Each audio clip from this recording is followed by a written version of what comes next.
Say not to হিন্ডওয়ে হিন্ডওয়ের service এত বাজে। Last ইয়ারও আমরা চিমনির মধ্যে প্রবলেম হয়েছিল সেন্সারের।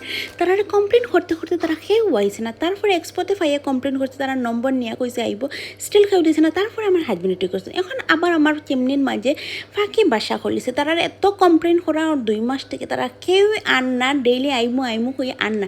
শিলচারে কোনো সার্ভিসই নাই। আপনারা হিন্ডওয়ের চিমনি নিতে বা জিনিস নিতে একবার চিন্তা করে নেবা, সার্ভিস নাই। আদার্স ব্র্যান্ডের কোনো কমপ্লেন হলে তারা আয়, কিন্তু এখন বাধ্য হইয়া কালকে রাত্রে খুলতে লাগছে।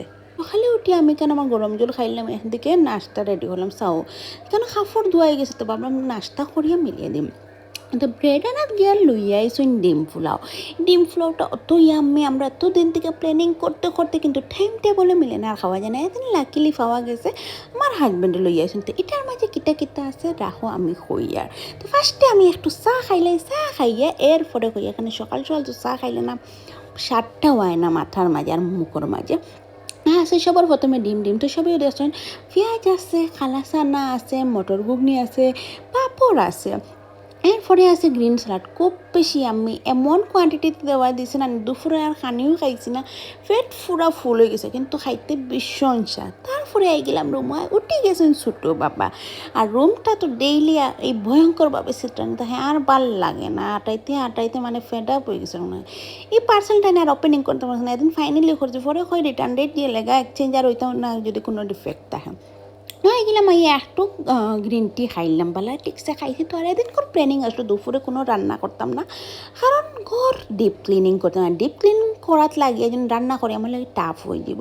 তারপরে বেডউড ক্লিনিং করলাম। এই রুমের বেড ক্লিনিং করতে অত পেরেশানি হয় না, নর্মাল সাইজেরও বেড তো করা যায়, আমি টায়ার্ড হই না। বাকি রুমও একটা ফারা যায় না। তো পিলো কভার ওভার চেঞ্জ করিয়ে সব পিলোলা আনিয়ে এখানে বলস্টার আনিয়ে রাখি দিলাম, আর বাইরে থেকে ডাইরেক্ট বিছনার মাঝে রোদ পড়ে যায়, আমার খুব ভালো লাগে। তারপরে ছোটো ছেলেরও আনিয়ে কেন রাখি দিলাম, মানে আদার্স রুম ক্লিনিং করতে।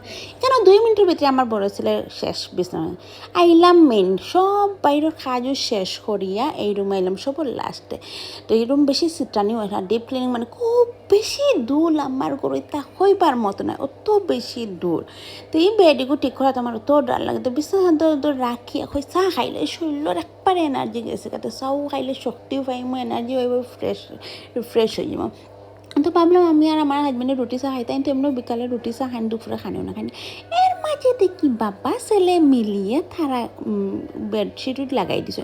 তো ছেলে লেগে অমলেট বানাইলাম। তো প্যান গরম আসলো, অমলেট দিয়া আগুন অফ করে দিলাম। তা তাড়াতাড়ি যাব, কারণ তার একটা লিকুইড লাগে এর লেগিয়া। তো প্যান গরম তাহলে সুন্দরই হয়ে যায়, শক্ত হইলে খাই না। এখানে লইলাম আমরার চাও, তো খাইলাম। খাইয়ে একটা শক্তি হইলো, এনার্জি হইলো। এখানেও এমনি সরানির পরে টাইলস ক্লিনিং করলাম, মনের শান্তি পুরা ক্লিনিং হওয়া। আনলাই সবজি বারবার হয়, মিষ্টিলাও আনলে ছোটো পিস আনতা, বড় আনলে নষ্ট খাওয়া যায় না, মানুষ খাওয়ার কতদিন খাইবাই মিষ্টিলাও। তো সবজি যাই হোক টিকুক করি। এখানে রুম পুরা ক্লিনিং হয়ে গেছে, বাবা সব জায়গা তাই গেছেন, আমিও আই গেছি। তারপরে আইলো বাইরের দিকে খানিতে, আমার আর ডিনার হয়ে গেলাম। বারবার না করছে, আমার ভালো লাগে না, মানে বোর হয়ে গেছে ফ্রাইড রাইস খাইতে খাইতে। ওই ডাবার মটন ওটা আনা লাগে। তো এদিন ডাবার মটনটা বোধহয় পাইছই না, আর একটা অনলাইন অর্ডার করেছি, ঘরতে লাগে।